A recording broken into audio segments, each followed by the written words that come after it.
I am your host, the Catman, Brian Cataquet, a.k.a. the Card King. We are live on ABC's KMET 1490 AM.com, your number one spot right here for news and talk on the West Coast. I thank everyone for tuning in this morning.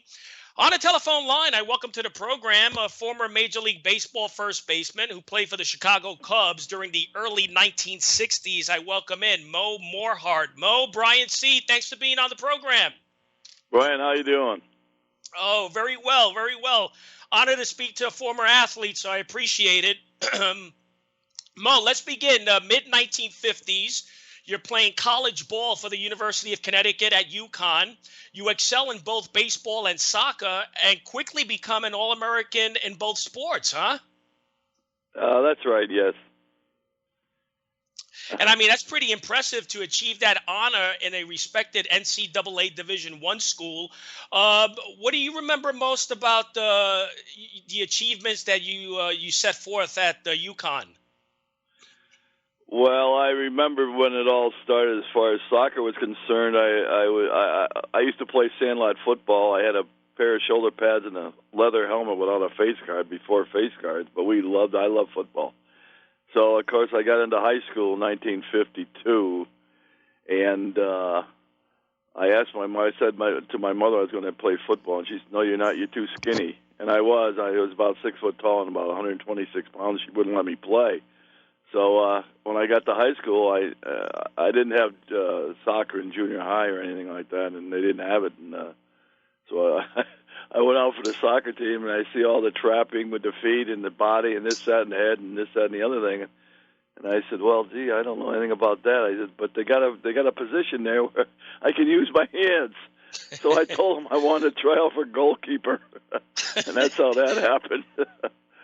But I mean, that's amazing. I mean, you really excelled as a goalkeeper. I mean, in baseball and soccer, there must have not been that many, teenagers around the country excelling in both of those sports.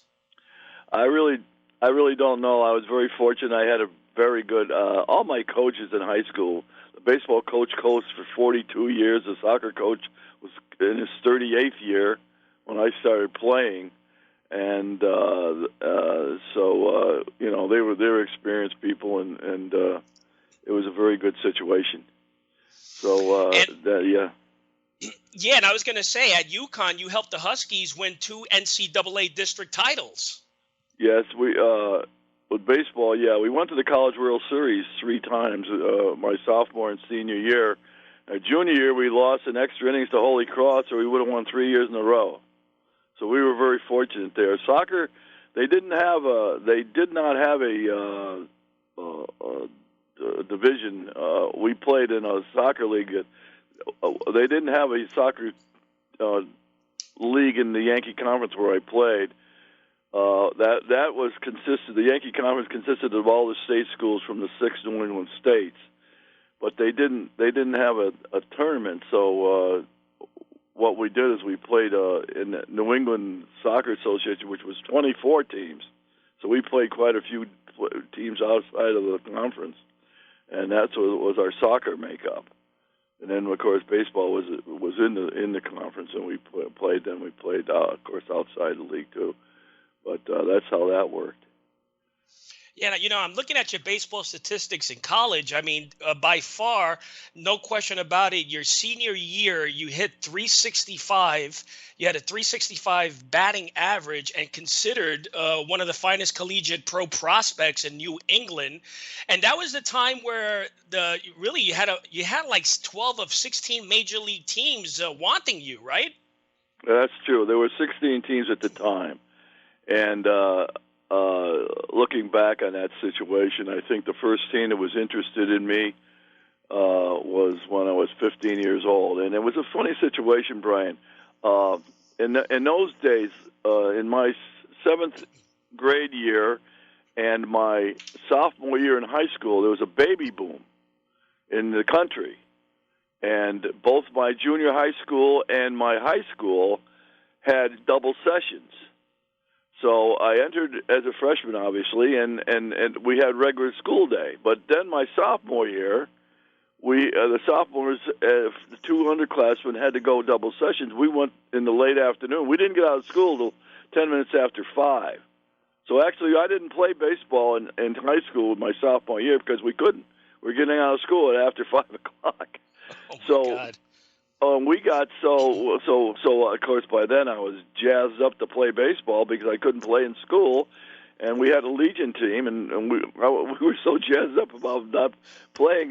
Summer league we took the Legion team and won the state championship, and then got beat by New Jersey in the finals. But we had a really good year, and then when we were junior and senior, we used to get out of school. We go early and we get out of school at 10 after 12 in the afternoon.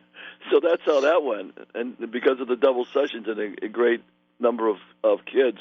And Manchester High School and Greenwich were the two largest populated high schools in the state at the time. So we had a lot of kids in the school. But that's how that went. Yeah, so Mo, but it was the Cubs who was able to seal the deal with you and get you to sign. Did you have, which team did you have your heart playing for back then? Well, I think you just you like any kid, you had a team. My uncle introduced me to baseball. My father died when I was 8 years old, and my mother raised 4 kids. And he came back from World War II, and he liked baseball. He's a big Yankee fan. So of course I was a big Yankee fan at the time, Mantle and DiMaggio and whatnot. And I remember when I was 11 years old, he bought me a glove for Christmas, and I just took that thing and went everywhere with it. And I stayed in my house on the side of the yard and threw the ball against the foundation and up on the roof, and caught fly balls and made my own pop-ups and ground balls, and that's how I got started. And then there was nothing going on. Then in the summertime when school was out, I used to go down 3 blocks to a playground at Robertson Park, and I didn't know anything about it. I just had my glove, and the kids used to hit each other fly balls and ground balls, and then we played a little playground team in the summer, and I played, and I started when I was 11, and I played when I was 12. When I was 12 years old, they introduced Little League for the first time in my hometown. And, of course, I was born in January, so I was too old to play. So I didn't have any real training. And then as far as organized baseball there. And then they organized what they called the Little League alumni team for kids that were 13 or 14, and that was my first organized playing situation. And then it all started from there. And then, like I said, we had a good Legion team, and the scouts came around, and I remember the Dodgers were in the first team that contacted me when I was a sophomore in high school was Cincinnati. And at the time, of course, they had the Cape Cod League back there, which I really didn't know much about, which was a very good amateur league like it is today for summer ball. And then when I got to college and I was looking for summer, my sophomore year, they sent Cincinnati sent the Braves. The Braves had a scout in the area, and he sent me to Nova Scotia, which was a very good league. There were 4 teams in it. Stellarton, which was about a 7,800 populated coal mining town, that had a team. Cincinnati sponsored them, and I went my second year to Stellarton, and I went my first year to a team sponsored by the Braves in Truro, which was a middle hub site sort of city of about maybe 20,000 in the center of Nova Scotia. Dartmouth was a suburb of Halifax, and they had a Yankee team. And Kentfield was in the southern part of Nova Scotia, and they were sponsored by the Phillies. So we had a 4-team league, and we had some guys. We had guys that made the big leagues out of that league because it was a very good league. So that's where I spent my summer. And I was reading a little bit about your, when you got, signed by the Cubs. I guess it was following the College World Series in '59. You received, right? Yeah, Brian, that was an interesting situation. Lenny Murillo, who was very influential. He stayed with it very tightly with the other teams, but Lenny was very interested And it was a funny thing. We got eliminated. We played a morning game in the College World Series in Omaha, and we got eliminated. And I was going to come back to Connecticut, of course, and then talk. I was a senior. In those days, Brian, if you didn't sign after a lot of guys sign after their freshman year, which is like more or less an orientation year, where get your studies down and start your athletic career and so forth, and then of course you played varsity ball sophomore, junior, senior, but you could not sign then until after your senior year. So obviously I was a senior, so I couldn't sign until after my senior year. That was the rule. So I was going to go. Of course, we got eliminated, and I thought we lost one game in the regular season, Brian. That's how good our team was at UConn that year. Wow. We lost one game in the regular season and one on the Southern trip, and we were just beating everybody to death. And so I was, of course, it was over. We were eliminated, so I figured, well, I'll go back and then I'll talk to the interested teams. And Lenny came out to the World Series. He went to Omaha too, and it was funny. Right after I got eliminated, we got dressed and we went back to the hotel. He shows up and takes me to this hotel in Omaha, and he's got Gene Long, the farm director, and him. And he brings me into the room, and they start talking.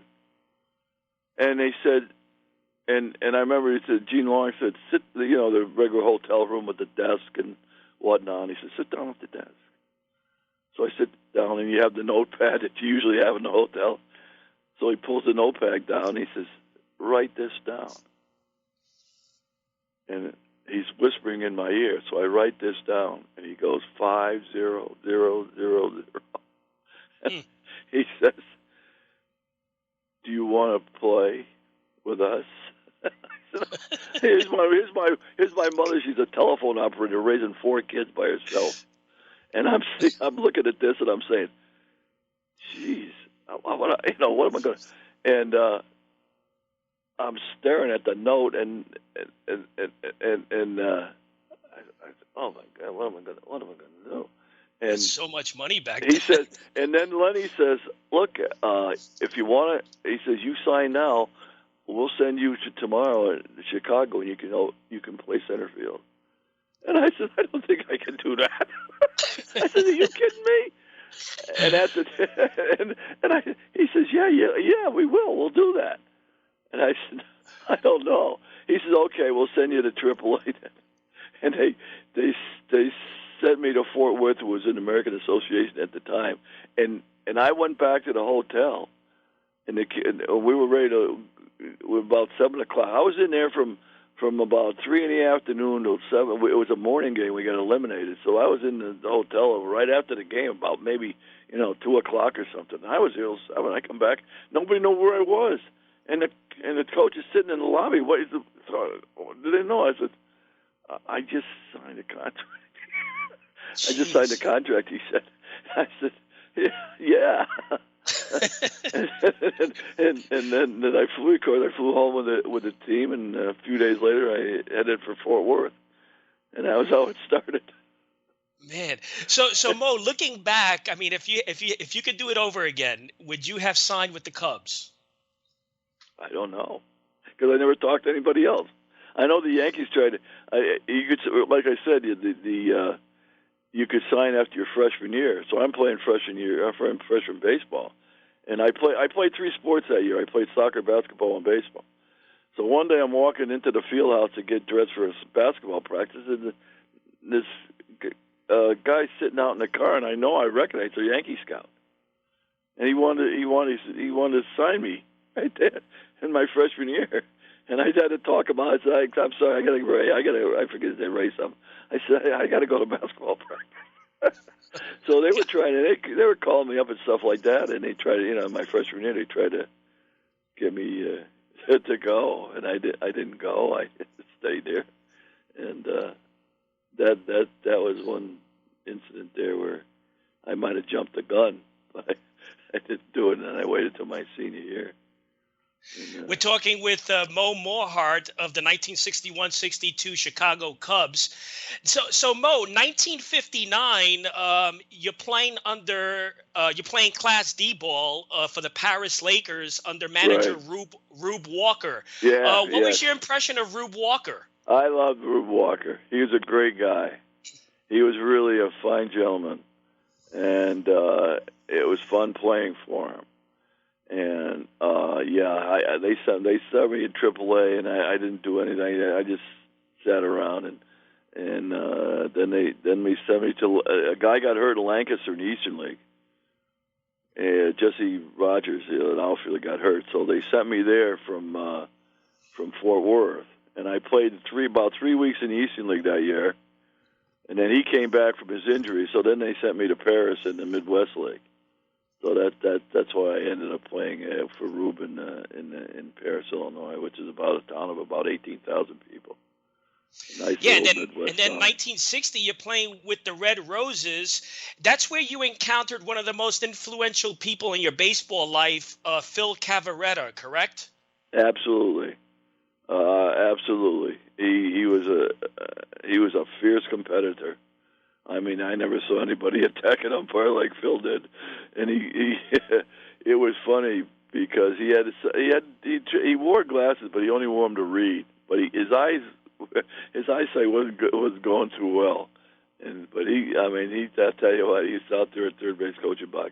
He get into an umpire like you never saw. But he was again another good guy to play, real good guy to play for. Yeah, I played at Lancaster. And then in 61, again, you're playing for Rube Walker with the Chiefs. Yeah, he went out. He was promoted up to the Northwest League, and I went out to the Northwest League with Wenatchee, Washington, another town about the size of the town I live in right now. And it was beautiful. Washington State's just beautiful, Brian. And I played there. I had a good year. I led the team. I led the league in hitting. I was second in home runs and third in RBI. So I had a pretty good year there. So what was the story now when you're playing for the Major League Chicago Cubs? Yes. Ernie Banks, he had a pass injury. They move him to first base. Now during that time, 61, I think the Cubs had 4 managers. Who was responsible for that move? Do you remember? No, they had what they called the College of Coaches, and there was really 6 people. And they each took turns. It was Phil Ridley came up with this. The owner came up with this idea that they had a bunch of people, and they were going to, instead of having one manager, they would have 6, and each would take his turn as being the head honcho for the day, and then they'd have one guy coaching third, first, and whatever, and that's how they operated that. And it only lasted, I think, a year, but. Yeah, that's what happened, and then I had a pretty good year, and they called me up at the end of the year, and Ernie was playing shortstop, and I played first base, and that was funny. Next to the spring training, there were 7. That year I went to spring training with a big club every year, 60, 61, and 62, and in 60 they had 7 first basemen. Wow. Working out in spring training. So I know, of course, I wasn't going to make the team then. So anyway, when I came back in 61, had a good year. They had Ed Boucher and Ernie, unbeknown to me, was having trouble with his knees. Of course, he's playing shortstop, and he's having trouble with his knees. And I didn't realize that or anything. And then in 62. Spring training, they moved him to first base, and that's when I made the team. And it was funny, Brian, because before spring training even started, I'm sitting in the dugout, get dressed, and we usually if we got dressed early, we were just hanging around before we started the workout.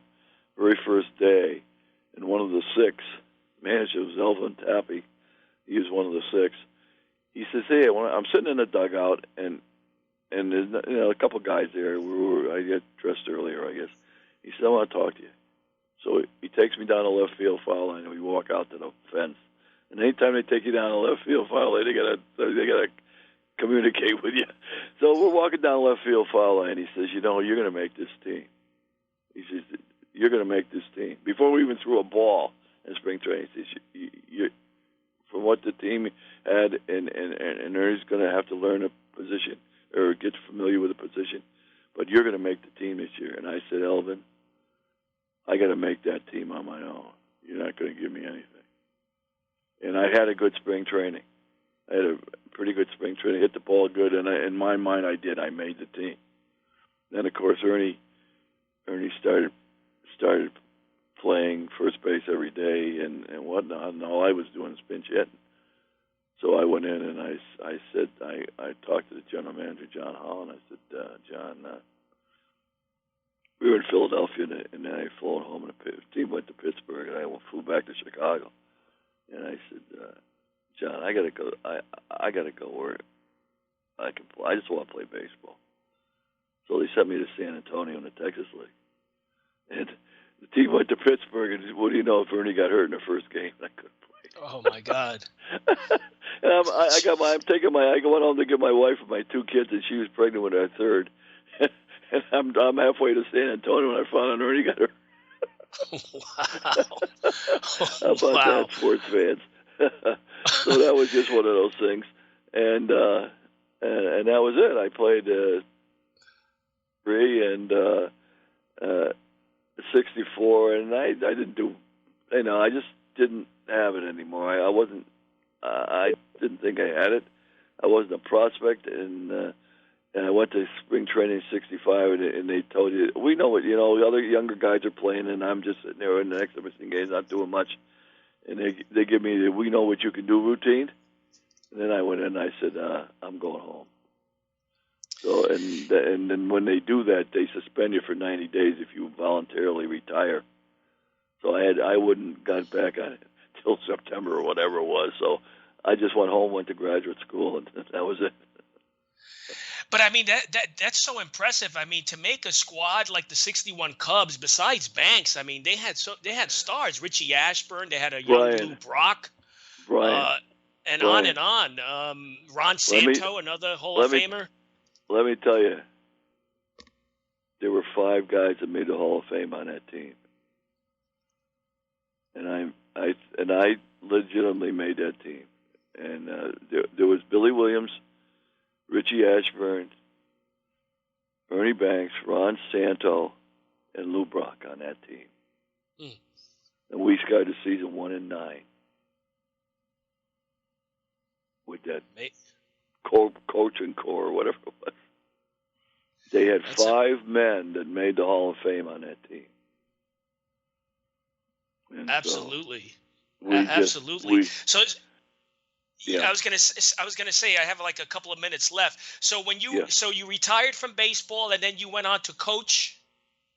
Yes, I went on. I retired from baseball, and what we did is I moved to New Haven, and I went to graduate school at night. And my wife, we had 3 kids at that time, and I went to school at night to get a master's degree. And my wife was a nurse, and she worked at St. Raphael's Hospital, New Haven. So I went to school at night, and so then I got my master. It took a year, and I got back. I got a job. A guy I played with it on the Yukon, Glenn McClellan, was coaching football at the Gilbert School in Winsted, where I am now. And he got a he went to Avon, which was in our league at the time, and he got a chance. He was a baseball coach, but he got a job. He liked football, and he got a job as head coach at Avon. So he went down and coached football and baseball at Avon, and I used to play in the summertime with Winsted. They had a team in what they call the Tri-State League, and I used to come up on Sundays and play, and from New Haven. And he told me that he was getting a job, and so he said, "Why don't you interview for the job here?"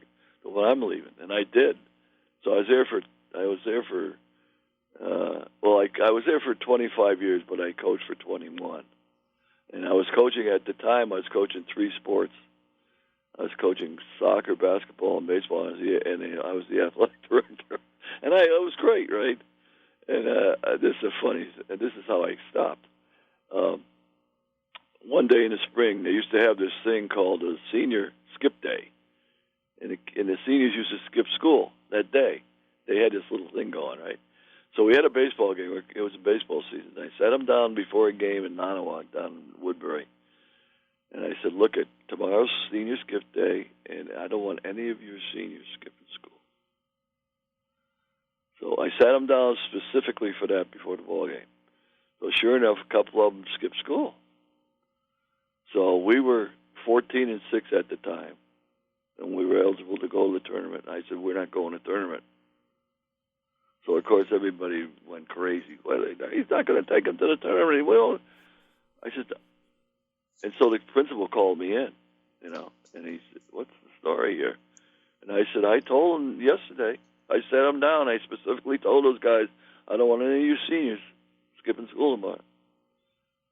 And he sort of shrugged that off, and then he said to me, well, look, you're coaching, and you're AD, you're coaching 3 sports. You think you're burned out? He says, why don't you drop a sweat? He says, you might be burned out. He says, why don't you think it over, and maybe you want to think about dropping a sport? I said, I'll think it over. It's all over, and I came in the next day, and I quit. I said, look, they broke your rule. They didn't break mine, and I'm not coaching anything here. So then I quit, and I taught another 4 or 5 years, but in the meantime, then I got the college job, and I started coaching college baseball. But that's how I started. I would have kept doing it forever, but he just struck a nerve. I mean, you have so much baseball history in you, and it's really an honor to speak to you. And you were, elected to the Sports Hall of Fame in Manchester, so congratulations on that. Thank you. So, Mo, I really appreciate your time. Hopefully we could do it again in the future. All right. If you think you need fill some space. And by the way, I love your 1962 baseball card. You're number 309 in that set. When you first saw that baseball card, what was your reaction? Quickly. I really don't know if I had any reaction at all. It was just one of those things that I remember the band taking the picture in spring training. I think it was or something. And then the card came out, so it was a total surprise for me. Well, listen, I really appreciate it. We'll keep in touch. All right, Brian. All right, take care of yourself. Thank you. Bye-bye. From the 1961-62 Chicago Cubs, Moe Morhardt. Until next week, happy collecting to all.